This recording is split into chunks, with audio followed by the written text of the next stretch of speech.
Welcome to Headline Buster, brought to you by The Point with me, Liu Xin.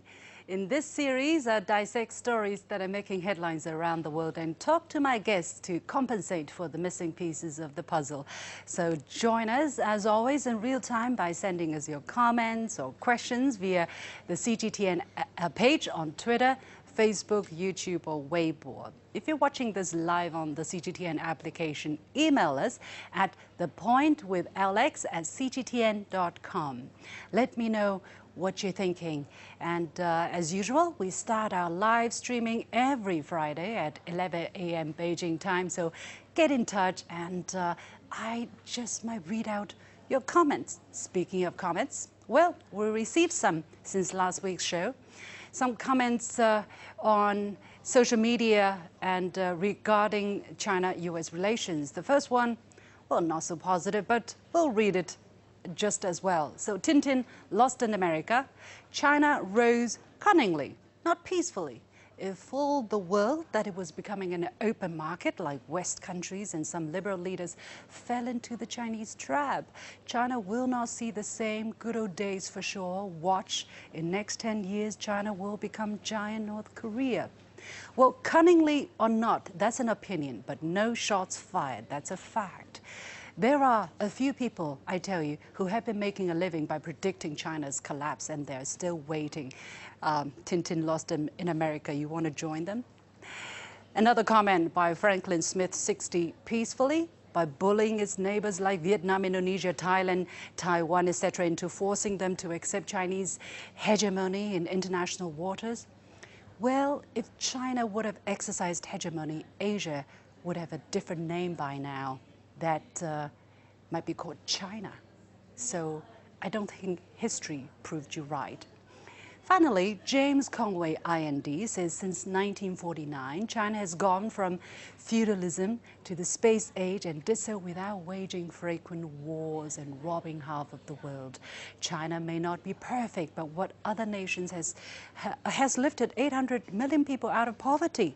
China's record of achievement is admirable. So many thanks, but still a long way to go. Finally, by Brookman 65, US needs a paradigm shift in thinking. US is fundamentally unable to accept the fact that China has outcompeted them in 5G and other tech areas. US would rather start a war than admit losing the tech race. US under the Trump regime will lie, steal, and cheat, in Pompeo's words.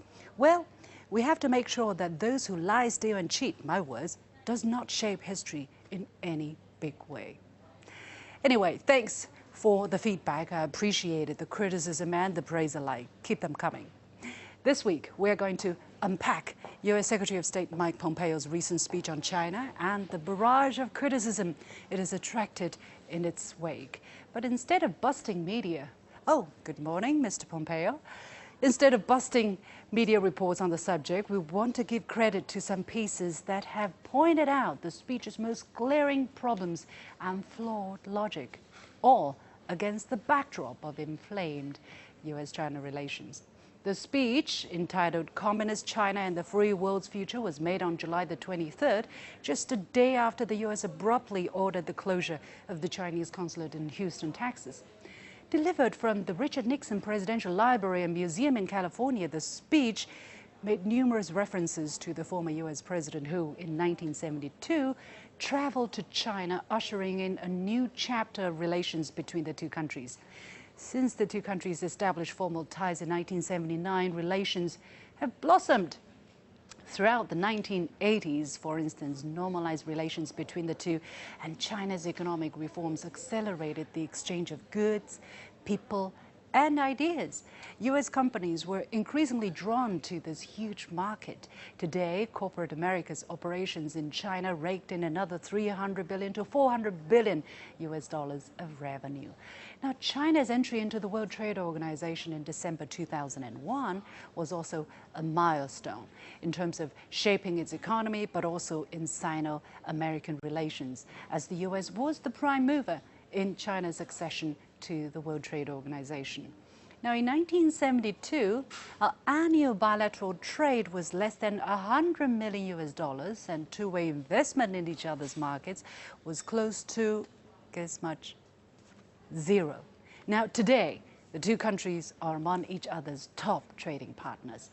Statistics show that the U.S. trade in goods with China totaled over 700 billion US dollars in 2018. It also needs to be pointed out that China's effective system, governance, and the hard work of the Chinese people meant China could succeed once reintegrated into the world. Many other countries that have had this opportunity have not made the cut. Now, China and the U.S., of course, have their fair share of differences, different political systems, language, culture, and history. But despite these challenges, the two governments have emphasized their economic collaboration and mutual benefits, which has resulted in one of the most important, if not the most important, relationship of the 21st century. A relationship that concerns not only bilateral, but also global peace and prosperity. So a lot has changed between China and the United States over the past 50 years. Now, Nixon's legacy is palpable throughout Pompeo's speech. Before introducing Pompeo, the host even noted that on Nixon's grave there's an epitaph from his inaugural address that says the greatest honor history can bestow is the title of peacemaker. But judging from the U.S. Secretary of State's speech, not to mention actions, Pompeo seems to have no interest in such an honor. Instead, he seems intent on dismantling whatever is left of the China-U.S. relationship that his predecessors worked so hard to build over the last 5 decades. Rather than partners, he cast the two countries as rivals in a quest to win over the hearts and minds of the rest of the planet. But let's listen to how he describes the relationship in his own words. Securing our freedoms from the Chinese Communist Party is the mission of our time. And America is perfectly positioned to lead it because our founding principles give us that opportunity. So aside from tired cliches like this taken straight out of the U.S. warmongering handbook, his speech doesn't reflect a clear understanding of U.S. policy toward China. Luckily, there are foreign policy experts and students of history who can shed light on the big picture, keep the importance of this relationship in perspective, and put Pompeo in his place. And there are the media outlets that have given these analysis a platform. So this week, unlike what we used to do, I want to thank some international media for showcasing the other side of the story. First up, the Washington Post on July the 25th published the opinion piece, "What Mike Pompeo Doesn't Understand About China, Richard Nixon, and the U.S. Foreign Policy." Written by the president of the Council on Foreign Relations, Richard Haass, the piece calls out Pompeo's misrepresentation of history and his failure to suggest a coherent or viable path forward for managing a relationship that more than any other will define this era. Let's listen to how Pompeo, for instance, describes the inspiration behind Nixon's China engagement. With that historic trip to Beijing, President Nixon kicked off our engagement strategy.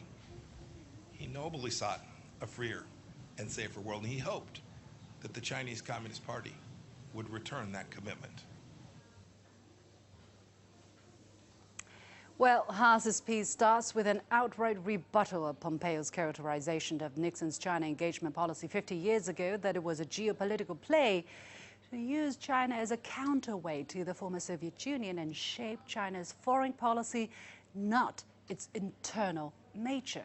To the opposite of what Pompeo claimed to be a total failure, the engagement efforts have largely succeeded. More importantly, the U.S. has gained immensely from the leverage that contributed to the Cold War ending when and how it did. Haass also pointed out that China has not fought a war with another country since its 1979 border conflict with Vietnam, and the Taiwan Strait has been peaceful, which contributed to the region's economic success. Haass's most resounding rebuttal of the speech is in response to Pompeo's China strategy, which he describes as bound to fail. It is not within our power to determine China's future, much less transform it, Haass said. That goes Without saying, of course, China is a country of 1.4 billion people, 5,000 years of history, guys. Now, Haas also admitted that America needs to admit its own problems when it comes to accusing China's alleged human rights record. He argues America's voice would be much stronger if we practiced at home what we preached abroad. Very salient observation. President Trump and those who worked for him have forfeited much of their credibility as democracy advocates with their repeated descriptions of the U.S. media as an enemy of the people or as fake, their attacks on the independent judiciary, and their use of federal forces to repress dissidents in our cities. Now, this is a pretty powerful indictment of the Trump administration's own human rights records, don't you think? Incidentally, an opinion piece at The Atlantic on July the 25th, written by Thomas Wright at the Brookings Institution, echoes these exact same points. Entitled Pompeo's Surreal Speech on China, the article also more pointedly exposes the speech's inherent contradictions. For example, the piece says that in his speech, Pompeo says the U.S. will organize the free world while alienating and undermining the free world. He extols democracy while aiding and abetting its destruction at home. And he praises the Chinese people while generalizing about the ill intent of Chinese students who want to come to America. Every Chinese student might be a spy. Remember some people saying that? Especially, as the opinion piece says, Pompeo has some nerve to now claim that what is upside down is right side up. Wright goes on to proclaim that Pompeo is also ultra-loyal to a president who cares not one whit for democracy, dissidents, freedom, or transparency overseas. Pompeo's account, by contrast, is a Manichaean, politicized caricature, meaning thinking in black and white terms, overly simplistic and dichotomy views. Last, we'll look at Bloomberg's opinion piece by Robert Kaplan, titled China Doesn't Want to Conquer, Just Do Business, especially with respect to Pompeo's warnings of a maritime empire. Kaplan says Pompeo claims the purpose of China's armed forces is not to protect his homeland, but to expand a Chinese empire. Earlier, he used the phrase maritime empire. But Kaplan makes a good point when he says, whereas the U.S. has historically been a missionary power around the globe, proselytizing the ideals of democracy and human rights, China has no such impulses. That's right. China, both historically and now, has no expansion plan beyond its own territories and adjacent waters. As I said, otherwise, Asia might not have been called Asia, but have been called China by now. It is important to note that all three of these pieces also criticize elements of China and its political system, and the pieces did not dismiss the idea that there are real issues China and the U.S. must address. But the overarching point is that the top U.S. diplomat could have made a far more diplomatic and useful speech at such a critical moment. One more opportunity has been wasted, or shall I say, far more damage has been done. Is he still a diplomat or an ideological crusader? One more opinion piece I want to mention, this one published in the New York Times, and it was written by a molecular biologist living in China by the name of Rao Yi, about his family's experience, true experience with COVID-19. The title goes, "My relatives in Wuhan survived. My uncle in New York did not." Now, the author talks about his family's history, some who immigrated to the U.S. and some who stayed in China, a picture that has become more interesting as coronavirus struck. The author says, "Our family has 12 members in Wuhan, mostly on my mother's side, and 6 in New York, mostly on my father's side. All my relatives in Wuhan are safe. Uncle Eric died in New York after the pandemic moved to the United States, the world's strongest country militarily, the richest economically, and the most advanced medically."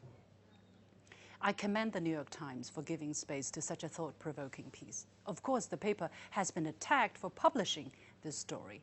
Pompeo called Rao Yi's view antithetical to the American way of life, and that the New York Times was propagating Chinese propaganda. Rao simply told the true story of what happened to his relatives. What is not, then? And my dear friends, what would you call this? Listen to this. I can tell you that there is a significant amount of evidence that this came from that laboratory in Wuhan. Now, 92 days have passed since he said this on TV, and we've yet to see a single shred of evidence. Same question to President Trump, too. We're waiting for the truth from this administration.